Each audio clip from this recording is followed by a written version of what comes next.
acompañarnos en este acto que hemos organizado el Club Liberal 1812 de Málaga, que hoy se titula En Hollywood no me llames hispano.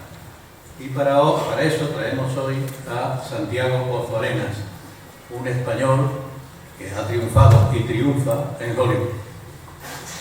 Ahora después voy a leer su currículum, que es extensísimo, digo que previa a pedirle permiso, comprimirlo algo, porque si no estaríamos aquí toda la tarde contando toda su biografía. Por si eso era poco, le acompaña nuestra socia y amiga Elvira Roca, que es un lujo que le acompaña, porque lo que va a hacer es precisamente mantener una conversación con Santiago.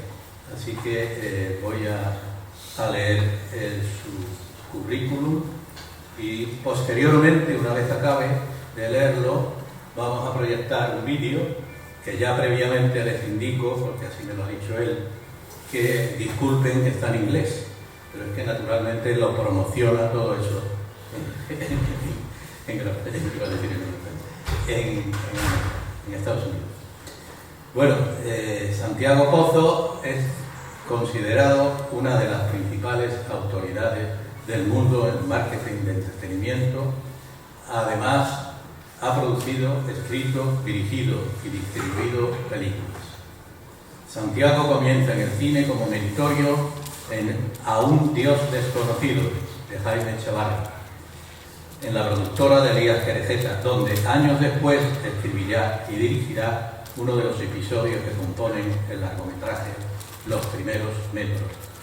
A principios de los 80, Santiago se traslada a Los Ángeles, donde trabaja como asistente de José Luis Corral y coordinador de la producción en On the Line.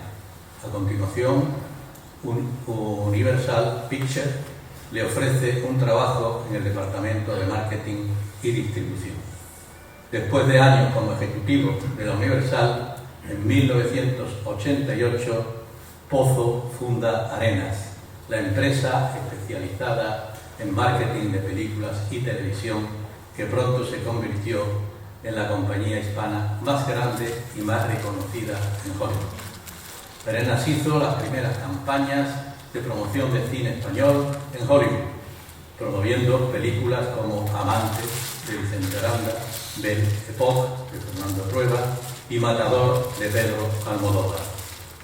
Santiago ha trabajado en más de 600 películas, incluyendo Old Gringo, Nacidos en el Este de Los Ángeles, Como Agua para Chocolate, Shrek, My Family, Selena, Apocalipto, Toy Story 3 y 4 y más recientemente Cruella. Pozo es también productor y distribuidor de cine con películas como Imagina Argentina, con Antonio Banderas, Emma Thompson, con John Leguizamo, Los Tres Reyes Magos, Nicotina, con Diego Luna. Como guionista, Santiago Pozo, junto con Gregory Small, escribió el drama The Run. Pozo es autor de la industria del cine de España, en España desde 1896 a 1970. Publicado por la Universidad de Barcelona en 1984. Este libro está considerada la primera historia económica y jurídica del cine español. Y por si eso todo, si no fuera todo eso, y no es menos que además es licenciado en Geografía e Historia por la Universidad de Madrid. Y a continuación vamos a proyectar el vídeo que les he anunciado, para después, a continuación, subirán arriba Elvira y Santiago para conversar. Adelante, vídeo.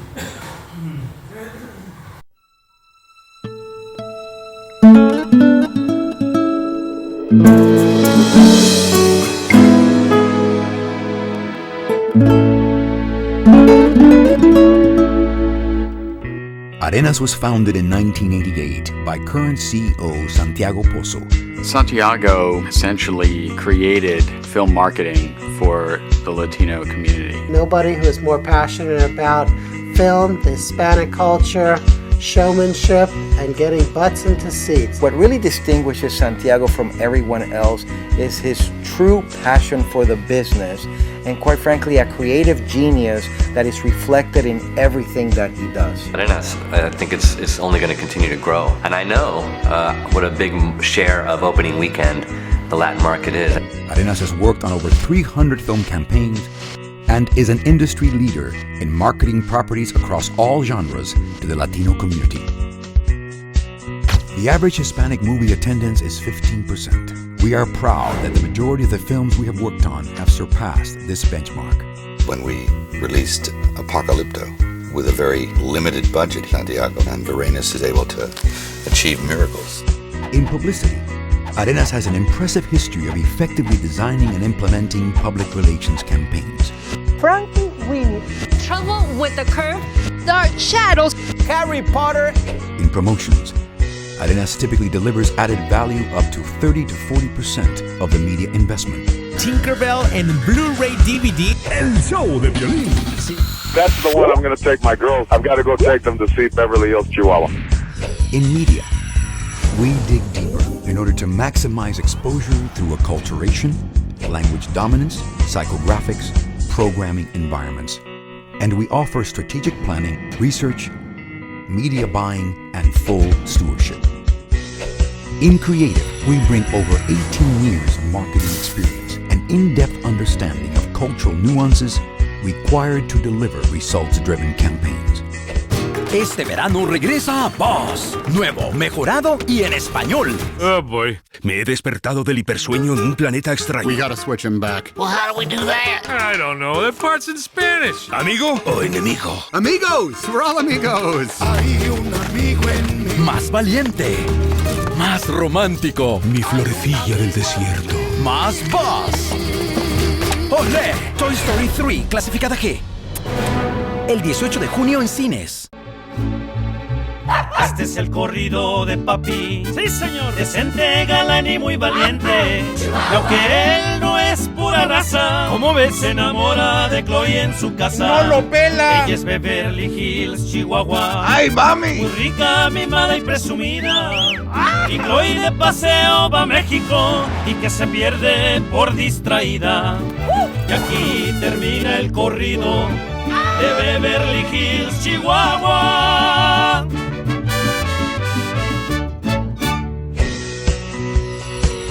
A second but interrelated business unit, Arenas Entertainment, acquires, produces, and distributes films. My name is Balthazar. I'm Elkio. My name is Gaspar. Discover the epic story behind three kings who embarked on an incredible quest to find baby Jesus. Golden Globe nominee Antonio Banderas. I'll find her. Academy Award winner Emma Thompson. Mustn't ever be forgotten. Imagining Argentina. Heat at your home, or you kinda quiet with the heat at your dome. If the dog out, he's like, stay on the line, but I go. Gonna live forever, I'll never go. It is alive, like all things. The trees, the rocks, the river. Can it speak? Yes. Bless me. Última. What motivates us? Passion for entertainment, passion for our Latino culture and heritage, and passion for bringing the two together. Arenas.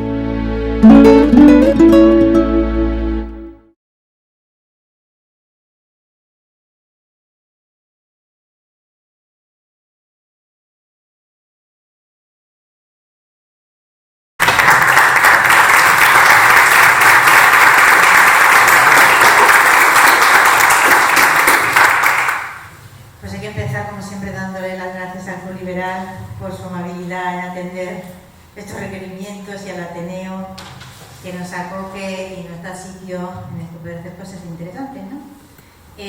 Como ya han visto ustedes aquí bastante sobre el trabajo de Santiago, yo no voy a insistir más que en algunos puntos porque su trayectoria profesional es larguísima y es no solo es larguísima, sino que ocupa una posición casi única en lo que es el mundo de la producción, digamos, lo que llamamos Hollywood, así, a lo bestia. Al final, ustedes van a entender por qué le hemos llamado a esta charla En Hollywood no me llames hispano, que es el título de una autobiografía que está escribiendo, Pero yo creo que no debemos destripar y ahí vamos a llegar al final. Empezaremos por el principio. El principio de esto es cómo un tío de Santo Domingo de la Calzada deja de fotografiar compulsivamente, termina yéndose a Los Ángeles. ¿Cómo es ese proceso en el que tú te convences, por concentrarnos, que no hay futuro para ti en el mundo del cine en España? ¿Vale? Porque mucha gente le gusta el cine, pero no a todo el mundo se le ocurre semejante pirueta como es irse a Hollywood o a Los Ángeles con 3 duros, ¿no? El momento en que tú dices, A, me enamoro del cine, B, no tengo futuro en España, C, me voy a la meca del cine. Cuéntanos ese ABC en pocos minutos. Bueno, en primer lugar, muchas gracias a todos ustedes por estar aquí, al Club Liberal por invitarme, es un honor. La compañera tiene la cámara. Me dice, estoy desarrollando un proyecto con Mel Gibson, ¿no? Que fue cliente y luego se convirtió en amigo, y me dice, hay que tener las 4 E's: entretener, la siguiente, emocionar, educar y, si es posible, elevar. Bueno, yo con que salgan de aquí con entretenimiento me dio con tanto los dientes. Gracias, Elvira, porque esta es la culpable de todo. Antes de contar eso, voy a contar una cosa. Como han visto en este vídeo que yo he hecho, es muy antiguo el vídeo, porque lo usábamos para ir a los estudios y presentar nuestros servicios, ¿no? Pero antes, en este vídeo, si ustedes oyen la palabra latino, ¿verdad? Yo esa palabra ahora me da urticaria, y uso la palabra hispano únicamente, ni iberoamericano, ni latino, ni nada, hispano. Y la culpa de esto lo tiene esta señora, porque yo un día, por casualidad, fui a una cosa que había organizado el Consulado de España en Los Ángeles, y entonces había una pantallita pequeña y ahí estaba esta señora, Elvira Roca, hablando de imperofobia. Y yo me quedé se me cayó la venda a los ojos. Y es como esa pieza cuando usted está haciendo un rompecabezas y de repente encuentra una pieza y dice, aquí está el árbol, y entonces ya lo ves todo, ¿no? Después de haber estado en las tripas del anglosajón, y judío también, porque en Hollywood las dos culturas están prácticamente inseparables, uno se da cuenta, gracias, porque con el libro de Elvira, pues me di cuenta de muchas cosas, era como, ahora lo entiendo todo. Entonces, este vídeo está hecho antes, por eso está la palabra latino. Muchas gracias, Elvira, por existir, por escribirlo y por ayudar a tanta gente que, bueno, lo que has creado es un reguero.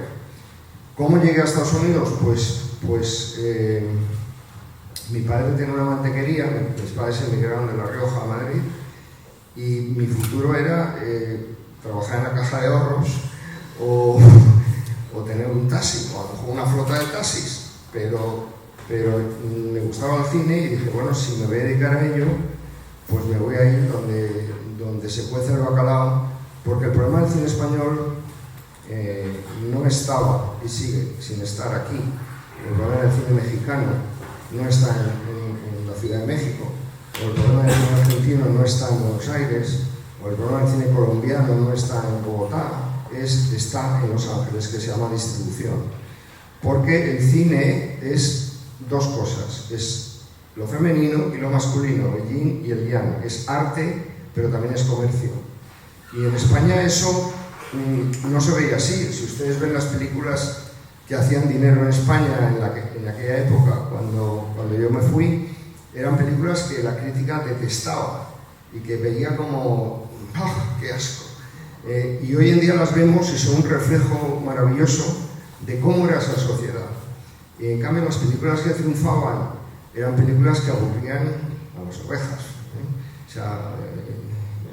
Entonces me fui porque dije, bueno, si me voy a dedicar a esto, me voy donde se cuecen las habas. Y fue una locura, la verdad, porque ni hablaba inglés, ni conocía a nadie, ni tenía dinero, pero me salió bien, mucha suerte que tuve. Y hay un momento en que consigues que te admitan en ese máster, que era el máster de tus sueños, después de varios años, ¿no?, de ardua lucha para conseguir esa admisión, ¿no? Brevemente explica, digamos, cómo fue que te admitiesen en ese máster que era para ti la llave de acceso al trabajo de los estudios. Sí. Porque él no sabe inglés y tiene 100 pesetas. La primera vez, cuando ya llevo unos días en Los Ángeles, encontré a una víctima que hablaba inglés y español y me llevó a USC, a la Universidad del Sur de California, y yo fui con los 2 tomos de mi tesis de licenciatura, que había sido la historia económica y legal del cine español. Dile que él está estudiando aquí lo que yo he estudiado en España, él acaba de empezar el máster, se llamaba Art Murphy, que en paz descanse, y que yo quiero entrar en este programa. Y entonces Art Murphy le dijo, bueno, dile que venga cuando hable inglés. Tiene razón. Y bueno, fue cuestión de lo maravilloso que eran las tarjetas postales, que ya no existen porque todo el mundo hace WhatsApps. Pero yo le escribí a este hombre prácticamente todos los meses diciéndole, estoy aprendiendo inglés, estoy aquí, tacatá, tacatá, tacatá, y al final este hombre me ayudó muchísimo porque yo había solicitado una Fulbright, pero no me la daban si no tenía la admisión en la universidad y no me dejaban entrar a la universidad si no tenía el dinero, si no probaba que tenía el dinero para hacer. Y entonces fui a verle y me admitió. Y fui el primer europeo y el primer hispano que entró en ese máster, que es una especie de MBA en negocios de cine, porque yo lo que quería entender era de dónde venía el dinero, dónde iba y cuál era la estructura que nos faltaba en España para que nuestro producto, para que mis películas tuvieran resonancia y no solo estuvieran en el barrio. Y mientras tanto, ¿usted de qué comía? Hasta que tiene la Fulbright. Pues comía, estaba en régimen riguroso de huevos. Vivía en un cuartito más pequeño que esto y tenía un brasero de estos circulares que aunque me prohibían a cocinar allí, pues cocinaba huevos fritos, huevos en tortilla, huevos revueltos, huevos de todo tipo de huevos. Y sobrevivía limpiando edificios. Soy un trabajo que siempre, cuando me da miedo de que me voy a ir al carajo, digo, bueno, pero yo sé limpiar edificios, siempre puedo volver a eso. O sea, fácil no fue entrar en ese máster, ¿no? Pues mira, fue una locura y casi me cuesta la vida, la realidad es esa. Pero hay que arriesgarse, porque si no te arriesgas, la vida pasa igual, con altos, con bajos, con momentos fenómenos, con momentos fatales, pero si no te arriesgas, pues hombre, te condenas a que digas, luego echas la vista atrás y digas, ay, si yo hubiera... Vamos a ir a 3 o 4 momentos, digamos, estelares de tu vida. Hay un momento, digamos, que te ilumina la Guadalupana, sin tú saber que te iluminaba, que es el momento en el que tienes que venir a España porque tu madre está muy enferma y lo que era supuestamente ese periodo de becario ya entrando en el mundo del trabajo dentro del estudio, bueno, tienes que irte, cuando vuelves te han mandado a donde tú exactamente no querías, ¿no? Y cuéntalo bien porque es verdaderamente una de esas lecciones de si te dan limones, pues haz limonadas. Es que yo creo que esa es una para mí, bueno, para Aristóteles también. Sí. El sentido de la vida es ser feliz, pero para ser feliz hay que encajar la vida como viene y tener fe en la vida, ¿no? Y eso es una lección que me ha costado aprender una barbaridad, porque yo quería imponer lo que yo pensaba que era bueno para mí en la vida. Entonces esta fue la primera lección de las muchas que luego me ha dado, porque soy un poco corto y aprendo, no la primera, sino me cuesta. La cuestión era, entre el primer y el segundo año del máster nos mandaban a hacer unos cursillos, es que no me gusta usar palabras en inglés cuando hablo. Una estadía. Sí, una estadía, gracias. En uno de los estudios, y a mí me tocó ir al estudio de Universal, y iba a ir a la producción de Psycho 2. La película se rodaba en las traseras del estudio, en la casa que Alfred Hitchcock creó, y Tony Perkins repetía el papel que después de haber estado muchos años en el sanatorio psiquiátrico, la habían dejado salir y volvía al motel y volvía. Entonces yo estaba ilusionadísimo. Voy a estar en una película americana y una película de estudio. Entonces me llamaron de España que mi mamá estaba muy mal y que o venía o no la veía. Entonces acabé el último examen y me tomé un avión y me vine. Estuve con mi madre hasta que 3 semanas, hasta que falleció. La enterré y me volví a tomar un avión y volví. ¿Cuándo empiezo mi estadía? Estadía. Y me dicen, no, es que ya se la hemos dado a otro estudiante, porque la película ya ha empezado. Y a mí, tú vas a ir a marketing. Yo, ¿cómo que marketing? ¿Cómo que marketing? Si yo soy un cineasta, ¿qué sé yo de marketing? Yo no.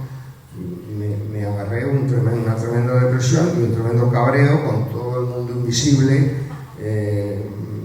todos los coros celestiales, etc. Y aterricé en Universal, y lo que parecía que era una desgracia total, pues fue una bendición de Dios, porque el estudio iba a reestrenar E.T. ¿Se acuerdan de la película de E.T. y el niño?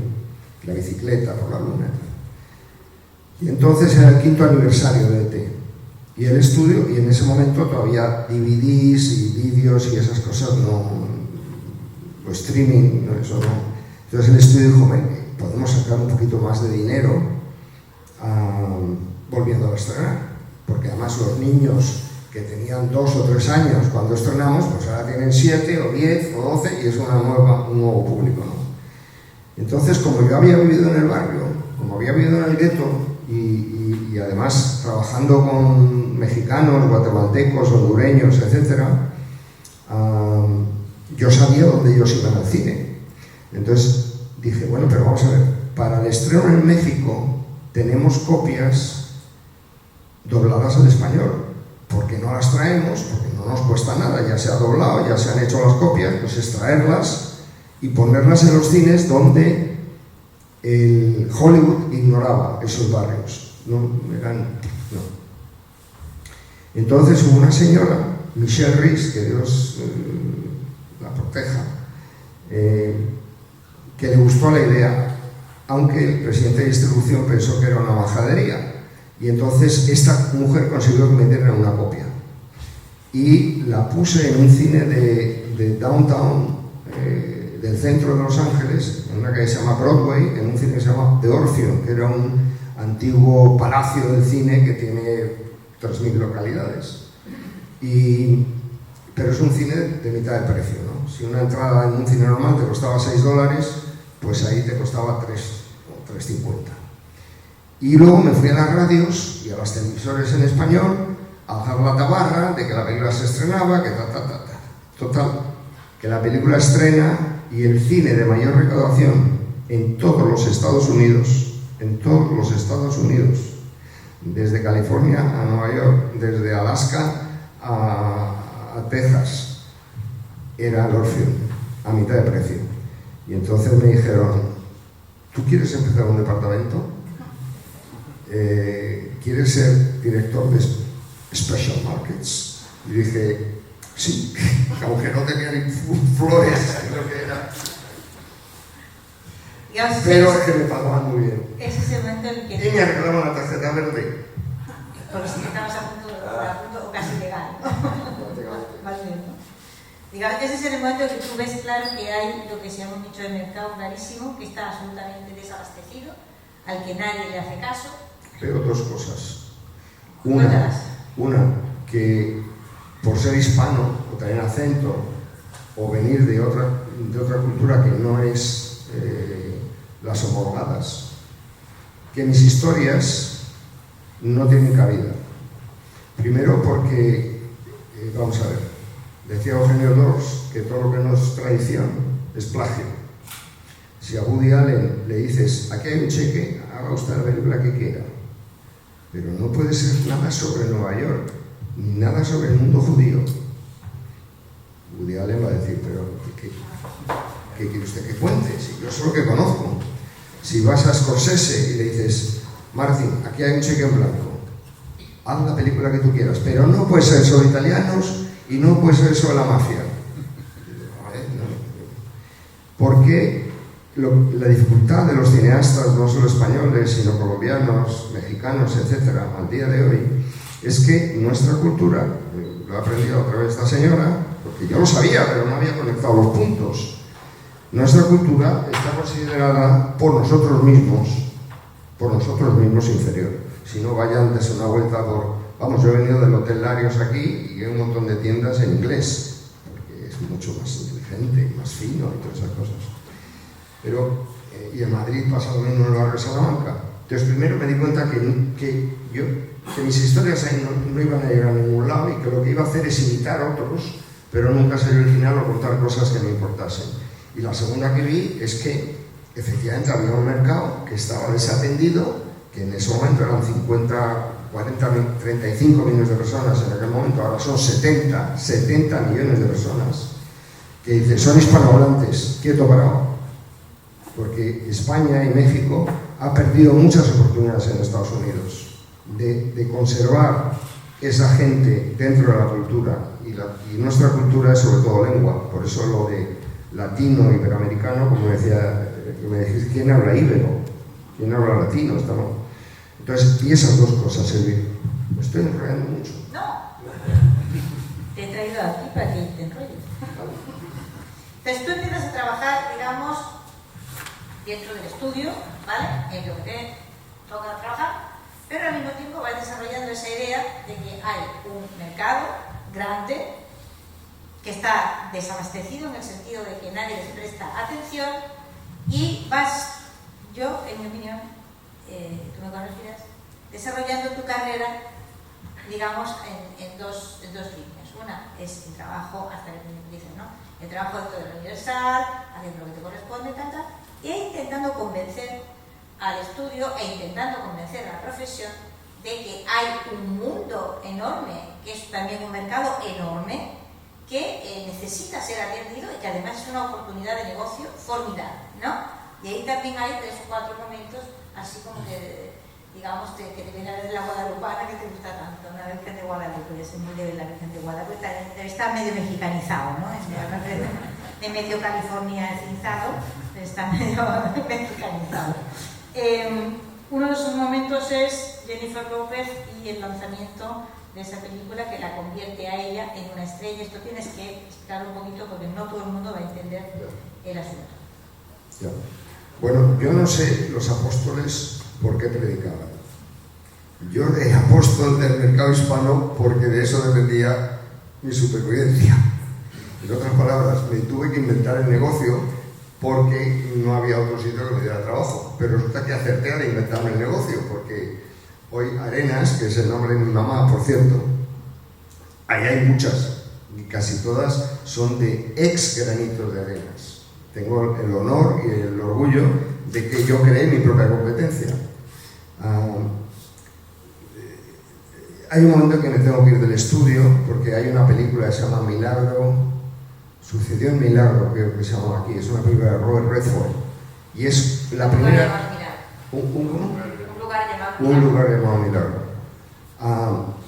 Es la primera vez que hay una estrella importante, además Redford venía de Ordinary People, que ganó...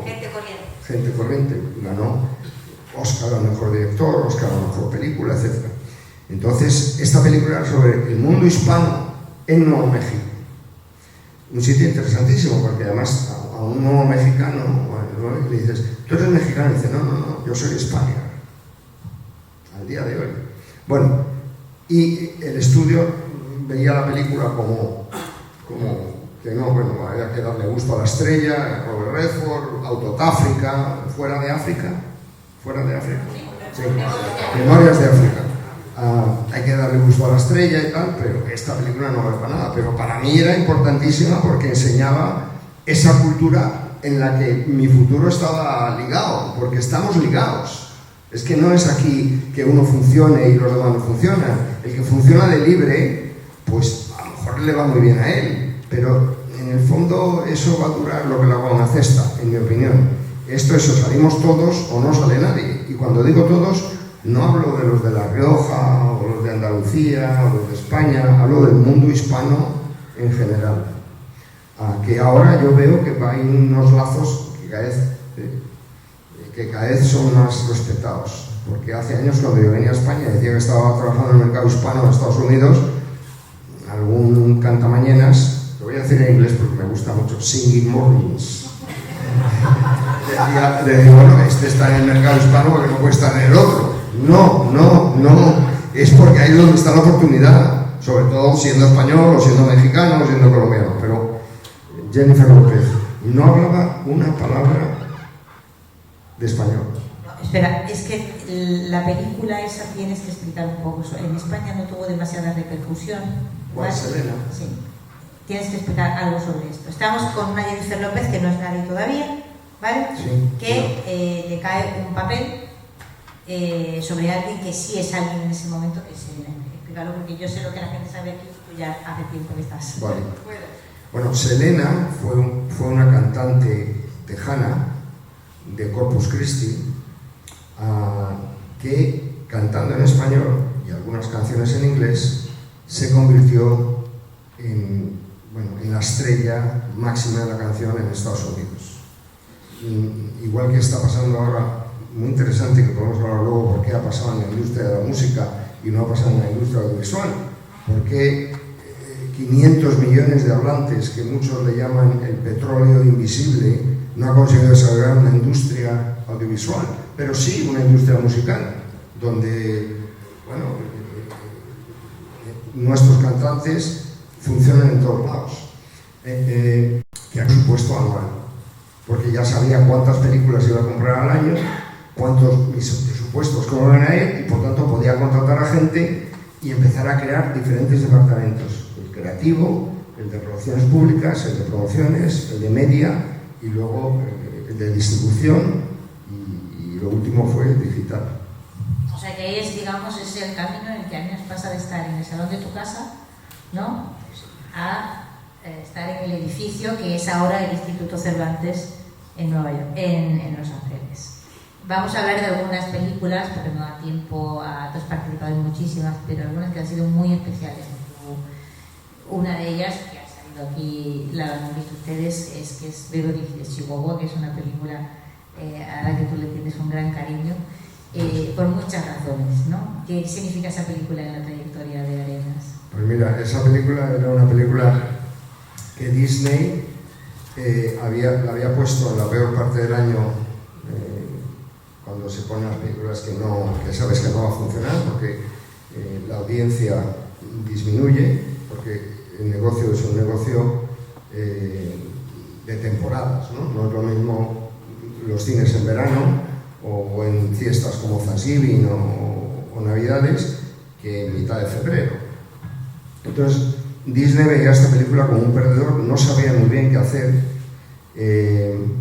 Cuando me mandaron el guión, porque en ese momento teníamos un contrato con Disney que era anual y era para todas las películas, haciendo consultoría desde guión hasta distribución.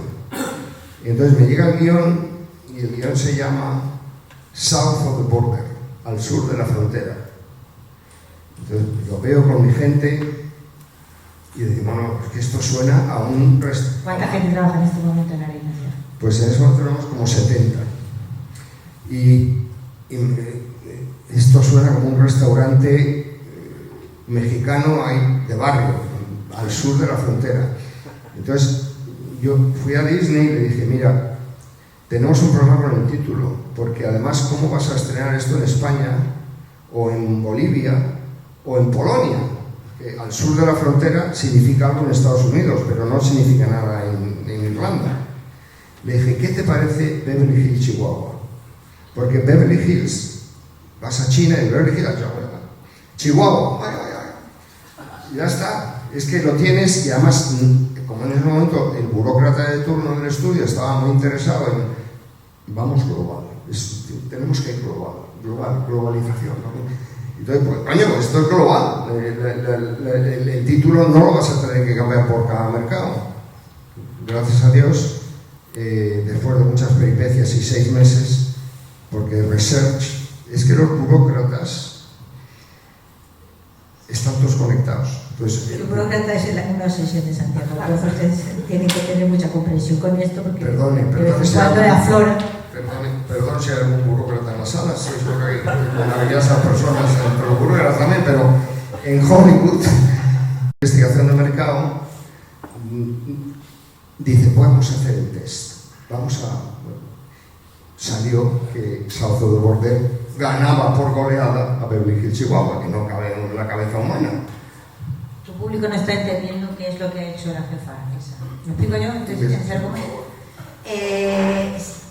rápidamente, se hace una encuesta en la que los encuestados deciden qué título les parece más bonito en relación con esa película. Entonces, la señora en cuestión pues vino a consultar desde no, claramente el título de El Sur de la Frontera tiene más adeptos, o sea, le cae mejor al público que el de Chihuahua. Y como Santiago dice muchas veces en ese título que algún día publicará, el papel lo aguanta todo. El papel lo aguanta todo. Porque a lo mejor diría, bueno, es que a lo mejor hay uno, el vicepresidente, no sé qué, que es a que se le ocurrió el título. Como le ofenda, voy a tener un enemigo dentro del sistema. Tener enemigos fuera del sistema es una cosa, pero tenerlos dentro, amigo mío. Bueno, la cosa es que al final cambian el título. No, pero cuenta por qué lo cambian. Porque Dick Cook, que era el presidente del estudio, el chairman, ¿de qué estudio? De Disney, de Walt Disney, que era uno de los antiguos de Hollywood. Porque Hollywood cambió durante el tiempo que yo estuve ahí, se convirtió de un sitio de empresarios y de gente que le gustaba el cine a un sitio de chicos muy guapos que venían de Yale y de chicas, burócratas que tenían los títulos y tal, y que veían aquello por números, que el papel lo aguanta todo, pero en fin, ahí ves el cine que está haciendo Estados Unidos ahora, que es que no es comparable al cine que se hacía hace 15, 20, 30 años, cuando era el arte por excelencia de ese país. Bueno, pues Dick Cook, que era de la antigua usanza, nunca se acordaba del título de la película. El título era tan malo que el presidente del estudio no se acordaba del título, y a la película del Chihuahua. Y entonces alguien le debió decir, ¿qué te parece, Dick, si es Beverly Hills, Chihuahua? Pues, años después, en un desayuno, porque íbamos a hacer una cosa juntos, y Dick me invita a desayunar, le digo, oye, ¿cómo salió esto de Chihuahua? No tenía ni flores de que era Arenas quien había cambiado el título. Lo más increíble de todo es que después de terminar esa película, Disney cancela el contrato anual. Porque claro, no hay nada más peligroso para el burócrata que tener a alguien por fuera que a lo mejor ve una cosa que tú no ves, porque el mercado hispano no lo veía. Bueno, la cuestión es que fue un éxito bueno, aquí hay otra cosa que contar, pero es que no me quiero enrollar, es sobre Obama. Enrollate, lo de Obama es estupendo. Ha salido Obama ahí, lo han visto ustedes, ¿vale? Entonces, lo de Obama es uno de esos momentos en los que el Beverly Hills Chihuahua se catapulta automáticamente. Habían hecho el casting con George López y Andy García, pero George López y Andy García en el mundo paralelo de Estados Unidos, en el mundo hispano, en el que vive en español, el que sigue conservando sus tradiciones, no son nadie. En cambio había un tipo,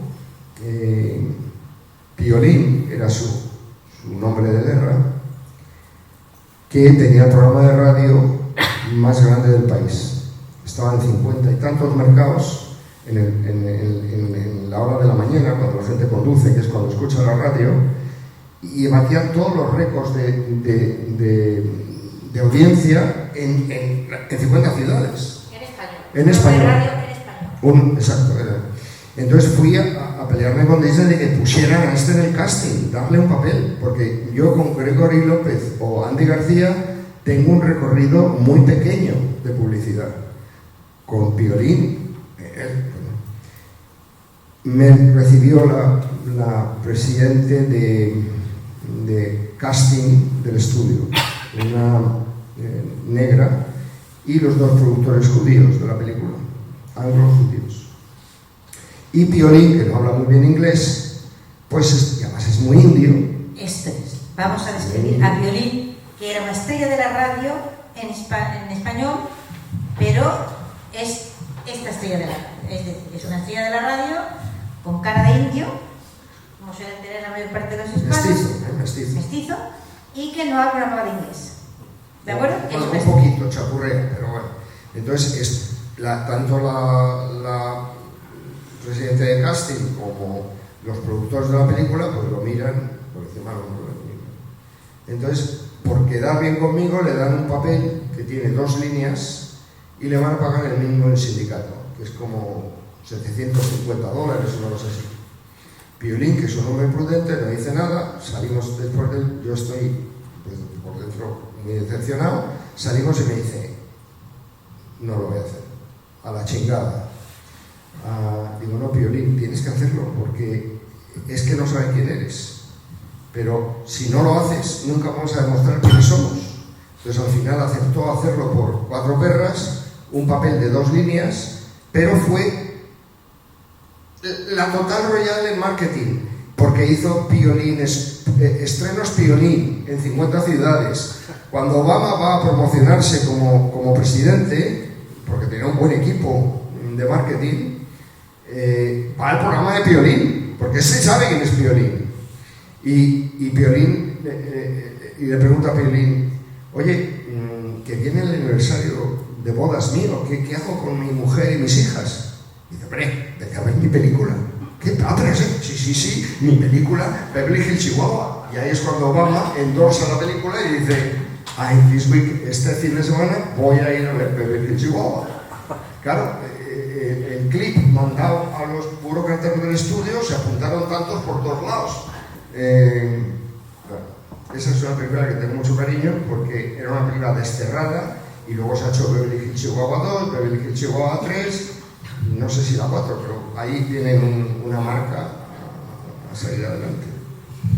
Bueno, vamos a hablar de algunas otras películas que han sido, vamos saltando, ¿no? Porque si no, vamos saltando. Vamos al momento en que aparece Mel Gibson con Apocalipto. Aparece tu relación con Mel Gibson en lo personal y también en lo profesional, ¿no? O sea, Mel Gibson hace una película que está condenada a ser un fracaso, como Apocalipto. Sin embargo, hay un momento en el que Arenas interviene y digamos que descarrila esa situación y convertirse a Apocalipto no solamente en un éxito internacional, sino también en una resurrección para Mel Gibson. Sí. Mel estaba crucificado, porque después de La Pasión, Hollywood le acusa de antisemita y luego hace una serie de cosas en su vida personal, porque es una especie de Van Gogh, que es un genio, y como todo genio, pues le falta algún tornillo. Y entonces, pues, hace la prensa es muy mala. Y cuando llegamos a Apocalipto tenemos un problema muy gordo, que es, primero, él está pagando, aparte de haber pagado la película, va a pagar las copias y la publicidad. Se va a gastar pues 20 millones de dólares en marketing. Y la película es con subtítulos, porque la película es en maya. Nadie en Estados Unidos quiere ver subtítulos. Ahora con Netflix la cosa está cambiando, pero en ese momento subtítulos era para ir a 4 cines de arte y nada más. Segundo, no tiene ningún actor importante. El asset, lo que tiene es Mel, pero Mel no lo puedo poner enfrente de una cámara o llevarlo a promocionar la película, porque como un periodista le pregunte algo incorrecto, le pega un puñetazo, pero así. Entonces, no solo es que no lo puedo usar, sino que además tengo un liability porque la gente habla mal de él y porque como me va a salir, como siempre sale, algún descendiente maya o azteca que diga que mi cultura no hacía eso, que de sacar los corazones, pero ¿qué dicen? No éramos eso. Nosotros, los judíos, la gente que estaba contra Mel, la comunidad judía había dicho, es un racista, no solo conmigo, con vosotros también, ¿es de qué? Claro. Entonces era una mina, era un camino de minas, de explosivas. Cuando conocí a Mel, yo quería que él hablase en español, una serie de cosas, para poder hacer anuncios con él en español, para posicionar la película, porque la película se había hecho con todo el equipo mexicano, con actores mexicanos, con técnicos mexicanos, en Veracruz, en México, toda la película fue en México. Yo creo que había un par de gringos, él era uno de ellos, el resto era mexicano. Entonces yo quería posicionar la película como una película mexicana, hecha en Hollywood, pero entonces necesitaba que Mel hablase español. Y bueno, conseguí ponerlo en español después de una conversación seria, porque no quería, porque también le daba vergüenza, o quería que iba a quedar mal, y le aparté un momento y sin conocerlo de nada le dije, mira, yo estoy aquí para ayudarte, si me dejas, pero si me dejas, te tienes que confiar, yo no te voy a poner en ridículo, si estás mal en español lo voy a quitar y vamos a hacer otra toma, pero yo necesito esto porque si no, ¿qué tengo, Mel? Y si no abre la comunidad hispana esta película, ¿quién la va a abrir? ¿Quién va a ir al cine ese fin de semana? Entonces lo hizo. Y ahí salió una amistad que luego hemos hecho muchas cosas juntos y bueno, pero los resultados, el estudio otra vez, bueno, Mel pagaba y entonces me dio la responsabilidad de hacer la campaña.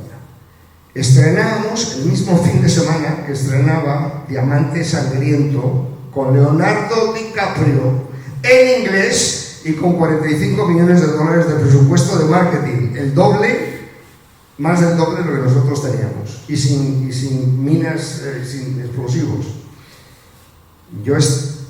Bueno, empezaron a venir la recaudación de taquilla el viernes, y entonces las primeras recaudaciones que uno ve es la costa este, porque por horario son las 11 de la mañana en Los Ángeles, pero son las 3 de la tarde y ya empiezan las sesiones de la tarde. Entonces empezaban a ir Boston, Filadelfia, Nueva York, joder, nos estaban dando por todos lados, pero es un desastre.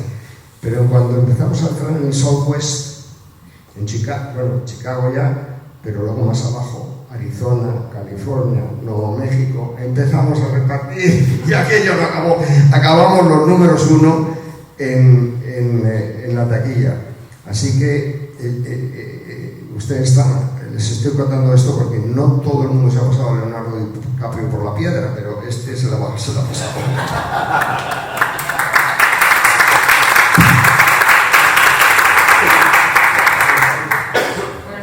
Mucho tiempo, me gustaría preguntarte 2 o 3 pinceladas. Una de ellas es cómo ha sido tu relación, digamos, con eso que tú llamas el gran mogul, digamos, los grandes vacas sagradas de la industria, que sigue siendo un lobby, vamos a usar la expresión, ¿no? Un grupo compacto y que sigue cerrado a otras, ahora ya mucho menos, ¿no? Pero como tú bien reconoces, Arena ha ido sembrando granitos y ahora pues hay en Los Ángeles y en Hollywood otros negocios como Arenas, ¿no? O sea que realmente es muy cierto lo que él ha dicho, que él ha creado su propia competencia, la gente que trabajó con él y que luego se ha ido independizando, ¿no? Ese es uno, o sea, digamos, ese concepto de gran mogul me gustaría que lo explicaras porque no es accesible para el público en general, pero allí es muy importante, ¿no? Y una segunda pregunta, que ha sido tu relación con las grandes estrellas de Hollywood, digamos, así en general, y si quieres contar algo en particular, lo cuentas, pero así en general, digamos, ese mundo desquiciado de ser una gran estrella. Vamos con el mogul primero y el concepto. Bueno, un mogul es que estaba aquí hablando de que ha nacido una flor en el culo. O sea que lo que toca lo convierte en dinero. Harvey Weinstein era uno de ellos, Lew Wasserman era uno de ellos, Zucker was uno de ellos, en fin. Eso ha desaparecido, porque ahora lo que hay son esos chicos graduados de Harvard o chicas, graduados de Harvard, de Yale, de tal, que van con los números y van con lo que racionalmente, pues no, esto es un riesgo y tal. Yo estuve a punto, o lo fui por un momento, de ser uno de ese grupo. Porque hubo un momento en que, igual que la compañía había evolucionado desde hacer traducciones a comprar los medios y hacer toda la campaña, lo creativo, lo promocional, etcétera, etcétera, y distribución y estrategia, pues ahora yo decía, bueno, pero aquí hay una oportunidad de crear un estudio hispano, un estudio donde que me venga, por ejemplo, una de mis películas, que era Los Tres Reyes Magos, es que era impensable para un estudio, porque decían, la calidad del dibujo no es del nivel de Pixar. Sí, pero es que yo no voy a competir con Pixar. Yo voy a ir a los barrios de Tucson, de San Antonio, de Chicago, donde el 6 de enero celebran la cabalgata, donde los Tres Reyes Magos siguen siendo más importantes, desgraciadamente, cada día menos que Santa Claus. Entonces, había un mercado ahí, donde yo dije, bueno, igual que Harvey Weinstein encontró la manera de llegar a un público que los estudios no llegaban porque no hacían caso del mercado de arte y que luego acaba haciendo Chicago, o Bob Shea, que hizo películas de explotación, de terror, como Freddy, toda esta de Freddy. En su oficina no tenía un Oscar, pero tenía una estatua de Freddy Krueger, porque le había hecho $700 millones de beneficios. En el mercado hispano hay esa oportunidad. Entonces creé un plan de negocios y levanté parte del dinero y bueno, por un momento fui un mogul de los que apretaba el botón y se hacía una película y se ponía en cines, pero por cuestiones financieras, no de mi equivocación, porque mi primera película, Empire, con John Leguizamo, fue un éxito, pero por otras cuestiones que tienen que ver con estudios, políticas y un fondo de inversión, pues eso es un mogul. ¿Te he contestado? Vale. Como nos queda mucho, vamos a las grandes estrellas, digamos, a la difícil relación de cualquier director o director de marketing, etcétera, con la gestión de esas grandes estrellas y las secuelas que deja el estrellato. O sea, ¿tú quieres saber quién se acuesta con quién? No.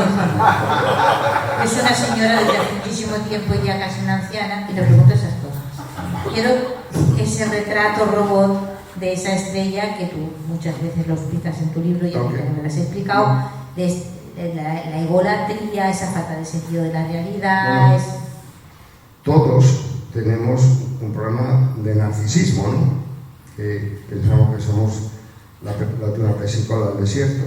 Pero claro, si cuando tienes 20 años te lo recuerda todo el mundo que eres la última pesicola del desierto y todo el mundo quiere ser tu amigo, todas las mujeres quieren ser tu amantes, o todos los hombres quieren ser tu amantes,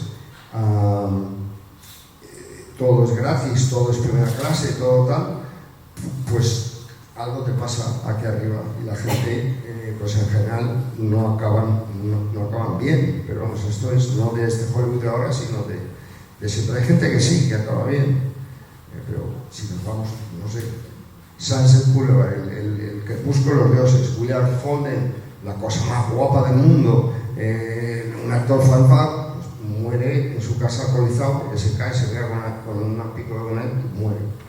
En fin, tantos dramas que ha habido de eso. Hay gente que lo consigue superar, pero bueno, eso es un reto que todos tenemos, ¿no? Que pensamos que sabemos más, que somos los mejores, que nunca nos han dado suficiente sitio, que no merecemos más. Entonces, durante el tiempo que una estrella va para arriba, también tiene eso, pero cuando empieza a caer, soy la debacle. Y ese es el retrato. Pues no sé si, ya nos quedan 5 minutos, no sé si hay algo que quieres, pues ahora pasamos a que el público te pregunten cosas, que estoy segurísima de que te quieren preguntar muchas cosas. Bueno, darte las gracias otra vez por invitarme, gracias, y gracias al Club Liberal, y nada, aquí estoy a su disposición. Pues señores, ustedes mismos, si tienen alguna pregunta que hacer a Santiago. Yo tengo una pregunta, don Santiago. Le listo, joven, no se preocupe. Después de este viaje tan largo y tan profundo como nadie, ¿qué haría usted con el cine español? Porque sigue viva esa posibilidad de abrirse a ese mercado inmenso que no será más todavía. Con lo bien que nos lo estábamos pasando. Don Eduardo Mer, cosas. Estamos en la ciudad del Festival de Málaga y bueno, usted ha conocido los dos mundos. ¿Y qué haría usted si fuera el ministro de Cultura?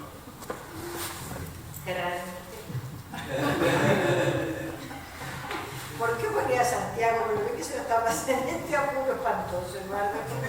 Vamos a ver. Bueno, yo creo que la solución es crearlo desde la base, crear un mercado. Por ejemplo, Santiago Segura, que en este país está mirado un poco como que grosero y tal.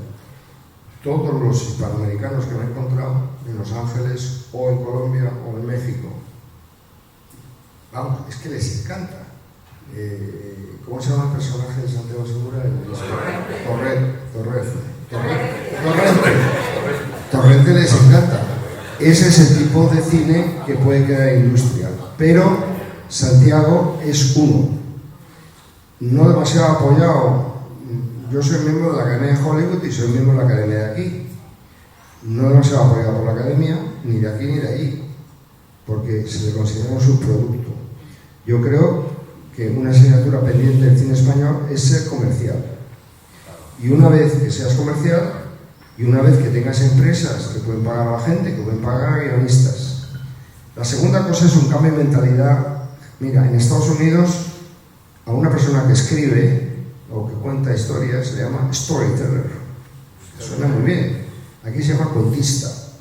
Yo soy un cuentista, pero es que además me orgulloso de ser cuentista, porque el cuentista es el que lleva la narrativa de tu cultura, de tu tribu. Entonces, al cuentista hay que ayudarle, no despreciarle. Lo que pasa es que hay cuentistas que son realmente cuentistas. Bueno, yo quería preguntar, al hilo de cuando ha comentado la relación que tiene con Mel Gibson. Yo adoro la trayectoria que tiene como director. Me pasa como con Clint Eastwood, que casi me resulta más interesante su faceta como director que como actor. Tenía un proyecto, yo leí hace tiempo un proyecto sobre las familias más importantes del mundo que querían controlar el mundo. No sé si usted sabe algo de eso. Ese proyecto se va a llevar a cabo. Ese proyecto era un bulo. Ah, era un bulo. Sí. Mel está ahora trabajando, probablemente lo voy a ver en Italia, porque va a Italia a localizar. Está a punto de empezar a Resurrección, que es la segunda parte de la Pasión. Y espérate algo magnífico. Yo he leído el guión y es impresionante. Tengas fe o no tengas fe, porque es una especie de la guerra de las galaxias espiritual, y es tremenda, ¿no? El papel es el papel, pero las imágenes que ahí están las va a hacer, porque sabe cómo hacerlas, y esa es la película que ahora mismo está centrada. Y luego está produciendo una película que, si Dios quiere y la Virgen de Guadalupe, dirigiré yo. Muy mal, San Isidro de Periana, que es un santo de usted. Vale, respeta a San Isidro de Periana, que yo le he hecho 3 está aquí en Málaga por San Isidro de Periana. Hay que decirlo todo. Pues esa película, que es una metáfora sobre el mundo anglosajón, protestante, y el mundo mexicano católico, con la Virgen de Guadalupe como MacGuffin. MacGuffin en cine lo llamamos a esa cosa, el maletín, la fórmula, la bomba que va a estallar, la cosa que se ha perdido, que es lo que desencadena la acción. Usted quiere hacer una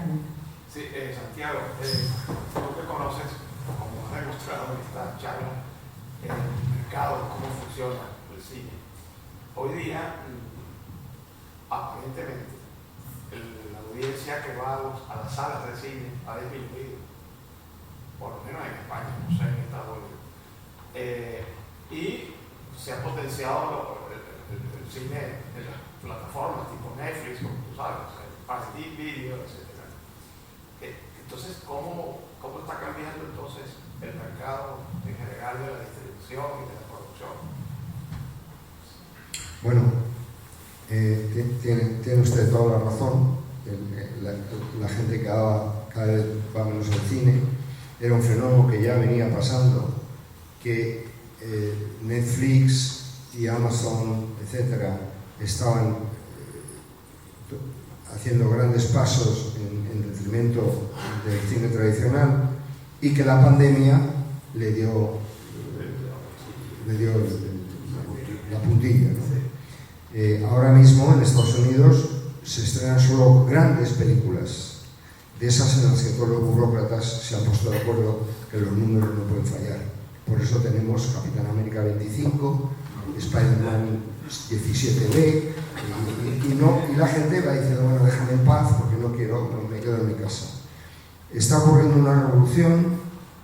Ninguna de las compañías gordas, Apple TV, Netflix, Amazon, Hulu, etcétera, tienen nada que ver con el mundo hispano.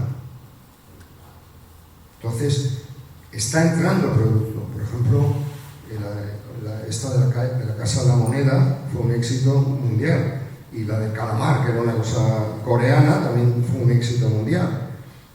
Hay una apertura ahí, porque de repente esta gente dice, bueno, es que me da igual, es que lo que quiero es televidentes, y tengo televidentes mundiales.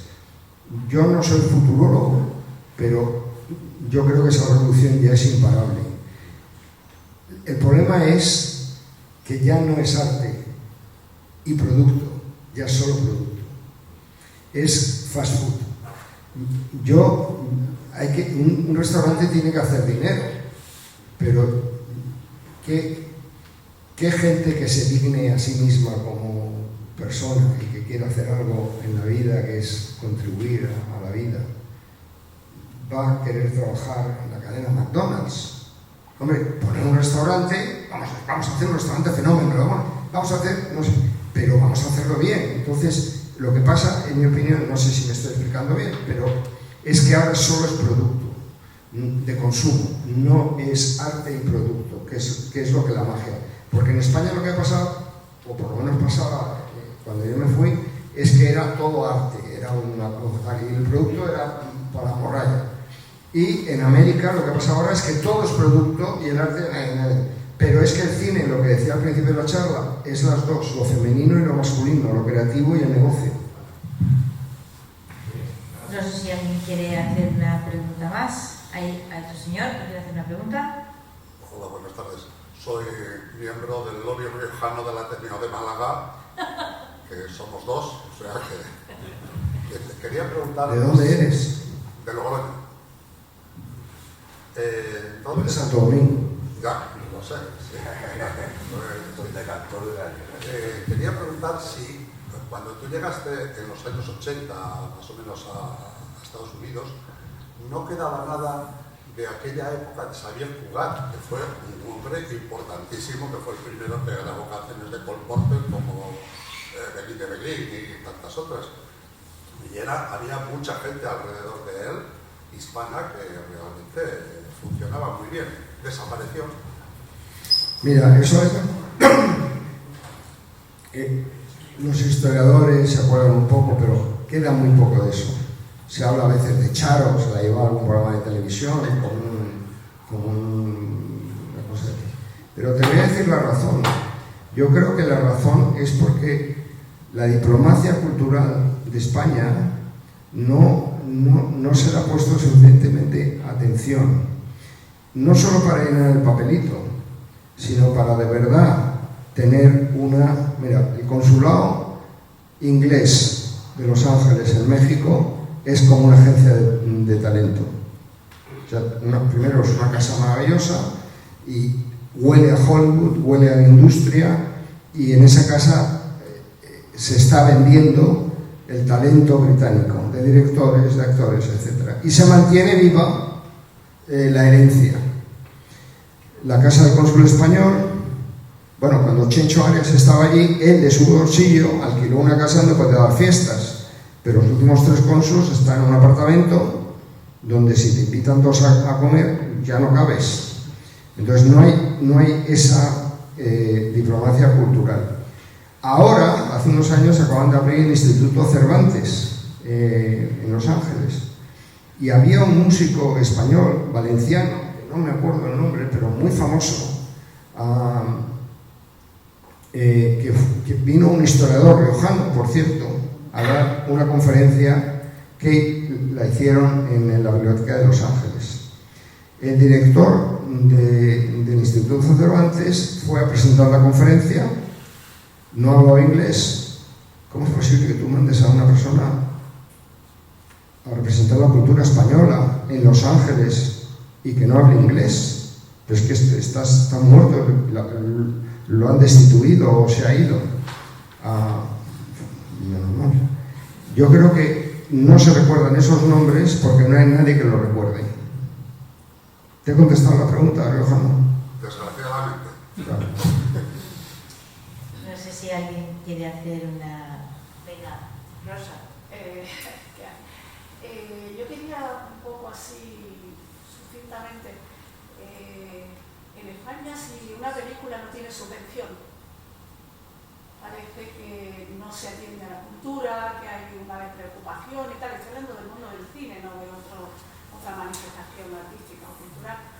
¿Cómo se ve eso de subvención mundo del cine en Estados Unidos, por ejemplo, o en España, para ese crecimiento hipotético del cine comercial?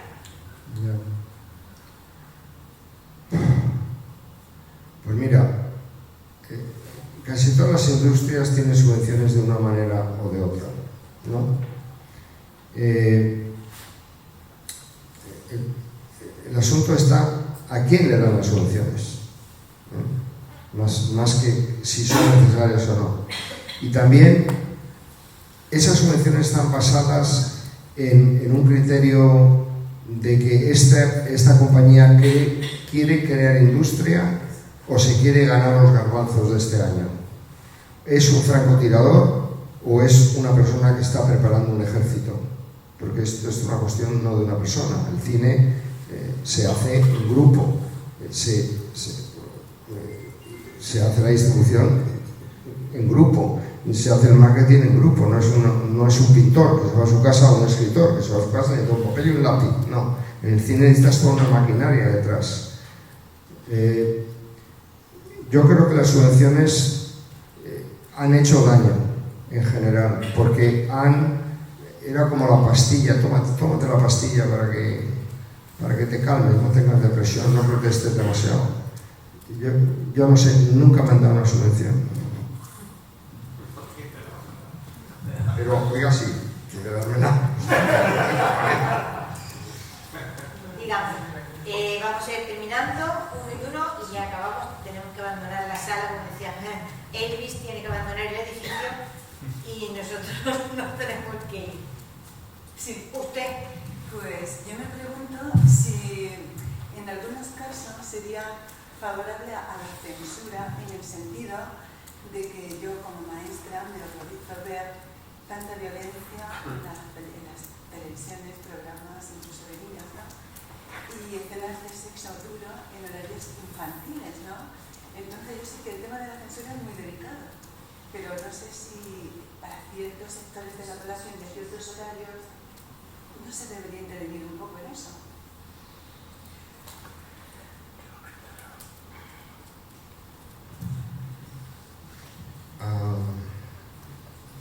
No sé qué contestarle porque, en mi opinión, cuanto más intervención hay, peor.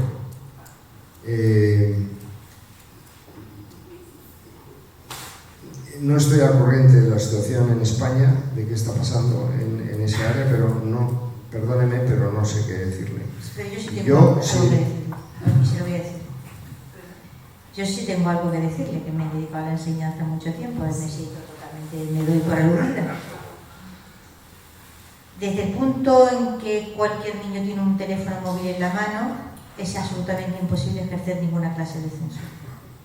Entonces, todo lo que se diga ahí va a la basura automáticamente. Es decir, ¿y quién tiene hoy o puede sugerir que los niños no tengan teléfono móvil hasta los 14, 16 o como en la China actual, únicos que han sido capaces de ponerle puertas al campo, 2 horas de acceso a partir de una cierta edad y responsable la empresa de telefonía si no corta ese acceso después de las 2 horas.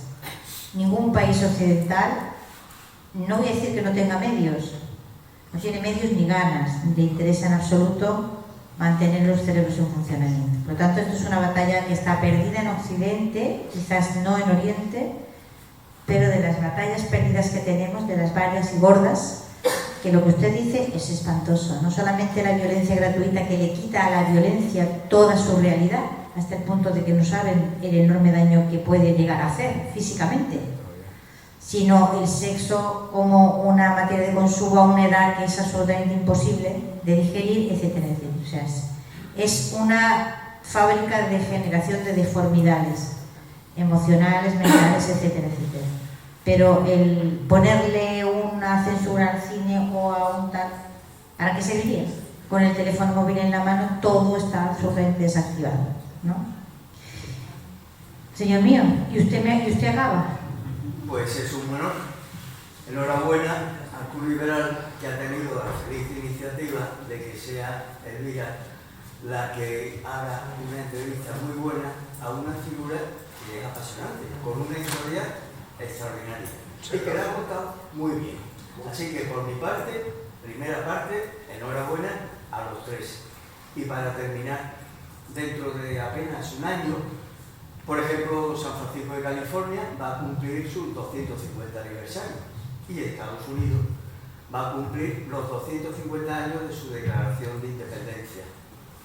¿Hay algo en el mundo del cine que por parte de Estados Unidos o de Francia o de Inglaterra o de España, que fueron las 4 naciones implicadas en aquella guerra tan importantísima, hay algo que se barrunte de rodaje? No que yo sepa. No que yo sepa. Pero bueno, la versión oficial es que la que ayudó fue Francia. Bernardo de Gálvez, etcétera, pues es bastante ignorado. Pero eso vuelve otra vez al tema que le he comentado a mi... ¿Cómo se llama? ¿Qué es de tu pueblo? ¿Compatriota? No, ¿Paisano? paisano. A mi paisano, que ahí tiene que haber una cadena de transmisión. Las cosas no pasan por casualidad. A Bernardo Gálvez no se le conoce porque no hay cadena de transmisión en la diplomacia cultural española, si es que existe, ¿no? Perfecto, muchas gracias, porque me agrada mucho la respuesta que nos ha dado. Muchas gracias a usted. Muy bien, pues no nos resta más que felicitar a Elvira y a Santiago por esta magnífica película que nos ha montado, no exenta de anécdotas muy interesantes. Hemos entretenido, la primera vez la hemos conseguido. Sí, sí. Sí, me gustaría decir que nos ha faltado algo. Nos ha faltado, por ejemplo, el nodo, los caramelos, las palmitas, en fin,